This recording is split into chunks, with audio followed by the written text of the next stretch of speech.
To answer specifically your question about, if you can influence other people, yes, you can. I Okay. mean, just like television, it can be used for positive purposes and negative purposes. Like almost anything in life, if you think about it, right? And so NLP is no different.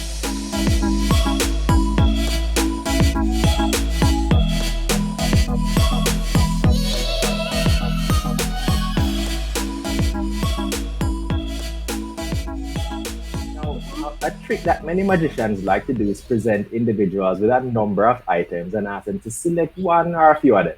Then, after a Mhm, series of elaborate activities and so on, they reveal that they had written down your selection like a week before the event happened and knew mhm, what you were going to select because they had been subconsciously manipulating you to make that choice or mhm, choices using the power of suggestion. I've mhm, been told that the quote unquote science behind that process is something called neurolinguistic programming. Now, mhm. Elizabeth, as far as NLP is concerned, am I in the ballpark or am I way off base with that? Ah, well, people often think about NLP as something that is going to help you manipulate others. And sometimes we get a bad name. So people like, oh, NLP, no, don't tell me anything about that because you're going to get into my head and, Right, reprogram me or something. So right. I want Hypnotized. exactly. So I want to say that, there is a purpose for NLP, which is perfectly ethical. And that is to help an individual reprogram their own minds. That's the Mhm. first thing, the first point of call. And to answer specifically your question about, if you can influence other people, yes, you can. I Okay. mean, just like television, it can be used for positive purposes and negative purposes. Like almost anything in life, if you think about it, right? And so NLP is no different. You can use it to assist you in getting better results in your life, in building better relationships, in being able to communicate more effectively, in being able to build rapport easily with people, to set goals and to achieve them, and the list goes on and on, right? But yes, in amongst those things, we can use it to help positively influence people. And I always stress the ethics of it because when I teach practitioners or within any of my other courses that involve some of the techniques of NLP, it's always about um, ethical persuasion and influence. So I want to stress that because it's very important to me. Ethical. All right. So that Yes, implies that there are persons who might not be so ethical and might seek to use it in of ways. So, course. so I guess the question really is, I guess the question really is, can somebody use NLP to manipulate me without my own knowledge?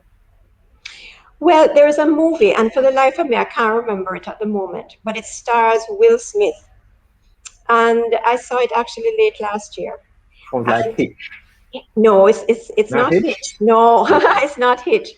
It's actually him playing the part of a super gambler. Ah, okay. And I need to go back and find the name of that movie. But maybe Carlet can Is find it it. Google it. Focus? Focus. Focus? That's it. Okay. Absolutely right. Focus. And there is a scene or a couple of scenes. Carlet, you saw the show or Bond? Right. Yes, yes. So Both do sides, you? yeah. Do you yes. So do you remember the scene where they are at the game and he wins big with that? I think he's a very rich Chinese guy, No, yeah, yeah, I right? remember that. Yeah, I remember that scene, yeah. And he puts the girl in this really awkward position because she thinks that she's no way going to help him win. And Mm-hmm. really, he is absolutely sure of it because what he has done is program that the fella that the gambler on the other side, right? He has been showing him a particular number all day. Mm. So he walks into the lobby. There is a number. I forget what number it is now, but let's call it 88. Right. And there is 88. And then he goes into the elevator and it flashes 88. And he Yeah. goes somewhere else and he sees it on his shirt, 88. And so he realizes that that is the number that he is going to actually be calling, because he has been actually being programmed Right, right. throughout the day subliminally with this number. And so it's top of mind and it works like a charm. When he's asked to pick the fellow from the field, he knows he's going to pick the guy with 88. So, yeah, it So, absolutely is possible. And, our minds are quite malleable. Hmm. And that can be a good thing, some people would say, because that means we can actually change our minds. Sometimes we think we can't, but we can change our minds. And so so, Charlotte, this sounds like something you might have a little insight as a PR and marketing mhm. person. How are you and your colleagues using these techniques to manipulate us? How are you? No, no, absolutely. We are ethically Okay. Thank you. using these techniques to influence, yes, but not. The point being, yes, he chose 88 because that was top of mind in a Mhm. scenario where things are fluid and such, and he snapped to it. Right. But I certainly believe that in using NPL, we have the power to influence but not determine the decisions that people make. Because if you are making a Mhm. big decision, you are thinking about it, you are exploring different areas, then this is Mhm. just one of the tools to take you along a path, but it's not going to shove you down the road, you know? At Okay. least that's No, my view. Yes, no, it's the power of suggestion, not, Yes. prediction, yes. if you will. Yes. Absolutely, and I'm so glad that you gave that example from a Mm-hmm. communications practitioner point of view, All right. because it's always up to the individual. And when you do make important decisions, you make them consciously. You are contemplating in a situation like that movie. It is a sort of guessing game, right?